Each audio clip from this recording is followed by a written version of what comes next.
News at 8. It's Natasha Sidebottom here with the news at 8 and our first story. Shops closing in Oldham over the past few years due to the opening of new superstores, the economic downfall and the loss of British High Street, and how it has affected us, the shoppers, and the shop owners. We sent our specialist reporter out to speak to the people of Oldham. Hi, I'm Sarah Erin. I'm going to ask 3 local store holders about how the economic downfall has affected their business and what they think the future will be like if this continues. It's a lot quieter, especially even at weekends when it used to be really busy. A lot more people are obviously going elsewhere because a lot of the stores are closing. Worst scenario, probably the indoor market and the outdoor market will close, because as you've seen with the outdoor market, it's only open a couple of days a week now.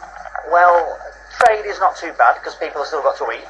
The supermarkets have had a little bit of an effect on trade because there's so many of them now. So obviously the market, the small traders are suffering. But fortunately, Oldham Council have been good over the last couple of years. We've reduced rent for small traders on the market, and we've still got our regulars who've been coming for 20 years, 30 years. The biggest threat to our trade at the minute is the superstores. So people will still come on the market, they'll still look for a bargain, and hopefully we'll ride out the recession and things will be okay.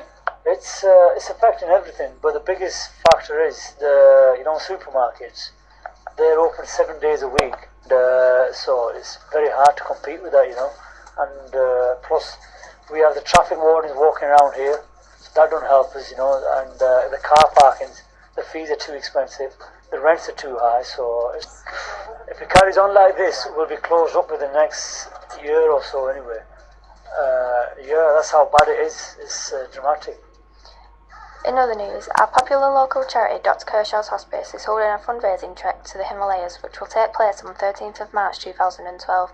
We spoke to a Dr Kershaw representative about the trek. 11-day trek, or it's a 11-day journey in total, and it should be that they're actually trekking for 5 days. So each day we'll do a certain amount of trekking, which will cover the Himalayas, the Dharamsala region and the Dalai Lama. So they'll get the opportunity to obviously see spectacular mountain views, monasteries, meet somebody's people, and they also get the opportunity, if they want to take an optional tour to the Taj Mahal. Here's a view of a local student. Money. I probably wouldn't walk up a mountain because that kind of failed last time I tried it. I'd probably do a cake sale or something. And finally, a young up-and-coming rap artist, stage name Viper, recently has won many prestigious music competitions in and around our local town of Oldham and Manchester. He spoke to us about how music has been his passion from a young age. Our reporter Gwen Vickers caught up with him. Tell us about yourself with your music history. I've been rapping or writing lyrics since I was 10, now only 16. I've done various CDs, mixtapes, albums, but live performances. I've got a YouTube. You came first in round 2 with this Mike Vibes event. Could you tell us about it? All the Mike Vibes are set up by a guy called Lou Keith, who's part of Mountain Media. It's a 7-round competition.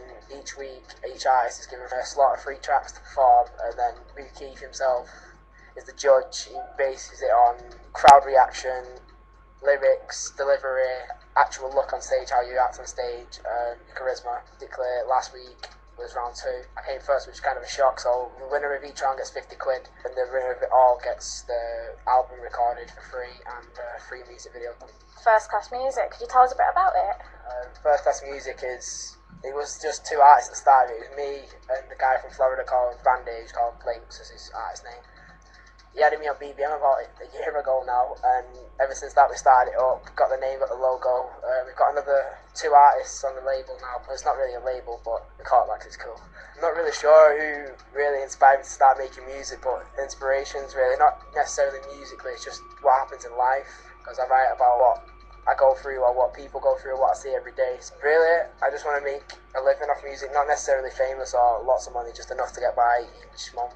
I'd like to do a few more bigger charity events, because obviously I'm doing it for free.